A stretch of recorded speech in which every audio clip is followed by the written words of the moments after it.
मेरा नाम अर्चना मिश्रा है। मैं रीवा से हूँ और मेरा एमपीएससी 2020 में डिप्टी कलेक्टर पद पे 8वीं रैंक के साथ सिलेक्शन हुआ है।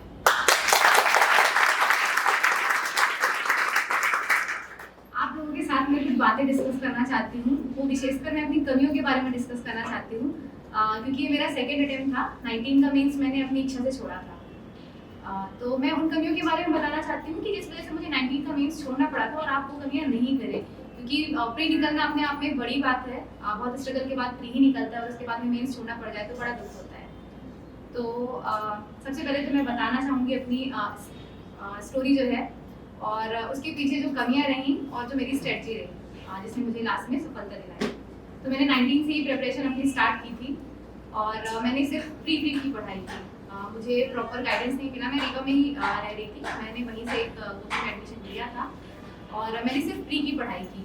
मेरी सबसे बड़ी कमी तो ये रही कि मैंने सिर्फ प्री में फोकस किया। तो प्री मेरा काफ़ी अच्छा गया। उस टाइम पे मेरे 81 के समथिंग मार्क्स आए थे, मतलब क्वेश्चन सही थे। तो लेकिन उसके बाद क्या हुआ कि जैसे ही मेंस की तैयारी करना शुरू किया लोगों ने, लॉकडाउन हो गया। रीवा जैसी जगह में नोट्स अवेलेबल नहीं है। इंदौर में आपको 10-20 कोचिंग की नोट्स मिल जाएंगी, गाइडेंस मिल जाएगा कई लोगों से, कई लोग तैयारी करने वाले साथ में मिल जाएंगे, टीचर्स तो हैं ही, लेकिन वहाँ ऐसी सुविधा नहीं है।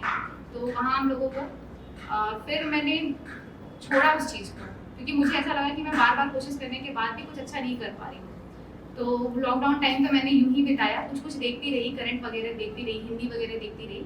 लेकिन अल्टीमेटली जब रिजल्ट आया तो मुझे ऐसा लगा कि नहीं हो पाएगा मुझसे अभी, क्योंकि 2-2.5 महीने में मेंस की पूरी तैयारी करना पॉसिबल नहीं है। तो फिर मैं इंदौर आई 2021 में जनवरी में। उसके बाद से मैंने जितनी हेल्प हो सकी सबसे लेनी शुरू की, अपने फ्रेंड से हो, अपने टीचर से हो, बार बार उनसे अपनी कमियाँ पूछती रही। मैंने अपनी कमियों को कभी नहीं छुपाया। भले टेस्ट में मेरे बहुत कम नंबर आए, कभी कभी 60 आए, 65 आए, जो कि मैं मानती हूँ कि कम नंबर है, काफ़ी कम नंबर है, लेकिन मैंने अपने टीचर्स को बार बार ये बात कही। और मेरे फ्रेंड्स भी जो हैं उनसे मैंने बार बार ये बात अपनी शेयर की कि यहाँ पे मुझे कमी आ रही है। उस टाइम पर लोग शायद सोचते भी होंगे कि इतनी छोटी छोटी सी प्रॉब्लम्स रहती हैं, इसमें उलझी रहती है, इग्नोर भी कर देते थे लोग। लेकिन ठीक है, फिर भी मैं बार बार जाती थी, उनको पिंच करती थी कि मेरी ये कमियाँ हैं, मेरा पेपर कंप्लीट नहीं हो रहा है, मैं बहुत कोशिश करती हूँ तो भी मेरे 5 मार्कर्स 11 मार्कर्स नहीं आ पा रहे हैं, मैं कैसे निष्कर्ष लिखूँ, निष्कर्ष लिखने में मुझे बड़ी कठिनाई होती थी।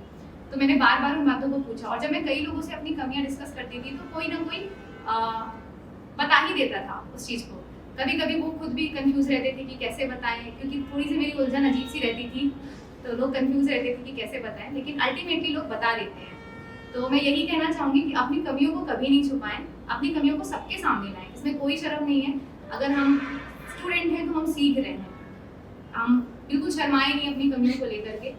और फिर मैं आप लोगों से एक अच्छी बात बोलना चाहती हूँ कि हम लोगों ने लॉकडाउन के दौर में तैयारी की है, क्योंकि अपने आप में एक टफ टाइम था।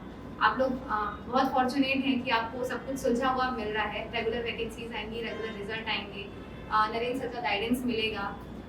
मेरे फ्रेंड्स हैं, मेरे कुछ क्लोज फ्रेंड्स हैं जिन्होंने क्लासरूम अटेंड किया है। मैं नाम बताना चाहूँगी, ज्योति तिवारी, पुनीत तिवारी, सोनू सिंह,